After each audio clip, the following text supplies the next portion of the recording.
શું health ચેકઅપના report કરવાથી cancer છે કે નહીં તે ખ્યાલ આવી શકે? આ પ્રશ્ન બહુ લોકો કોમનલી એમને પૂછતા હોય. ખાસ કરીને જ્યારે રિપોર્ટ હેલ્થ ચેકઅપના કરાવવાના 3 કે 6 મહિના પછી કોઈને કેન્સરનું નિદાન થાય ત્યારે પ્રશ્ન થાય કે મારા રિપોર્ટમાં કેમ ના આવ્યું? મિત્રો, જવાબ છે ના. મોટાભાગના કેસની અંદર આપણે જે બ્લડના રિપોર્ટ્સ કરાવે છે, તમે લોહીનું સેમ્પલ આપીને હેલ્થ ચેકઅપ કરાવો છો, એમાં કેન્સર છે કે નહીં એનો રિપોર્ટ આવતો નથી.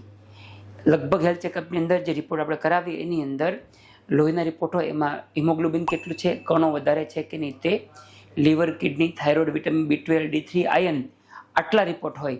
પરંતુ આ કોઈ રિપોર્ટ કેન્સરમાં એબનોર્મલ થતા નથી, એટલે કે કેન્સરમાં રિપોર્ટમાં ગડબડ આવતી નથી. જો તમને કેન્સરની શંકા જતી હોય તો એના માટેના રિપોર્ટ્સ કોઈ એક રિપોર્ટમાં બધું આવી જવું શક્ય નથી. પેટના કેન્સરની શંકા હોય તો ડૉક્ટર મોટાભાગે પહેલાં સોનોગ્રાફી કરાવતા હોય, જરૂર પડે તો સીટી સ્કેન કરાવે. છાતીમાં કેન્સરની શક્યતા દેખાતી હોય તો પહેલાં એક્સરે કરાવે, જરૂર પડે તો સીટી સ્કેન કરાવીએ. મોઢામાં કેન્સરની શક્યતા હોય તો મોઢાની તપાસ કરવી પડે. પરંતુ લોહીના રિપોર્ટમાં આ વસ્તુ મોટાભાગના કેસમાં આવતી નથી.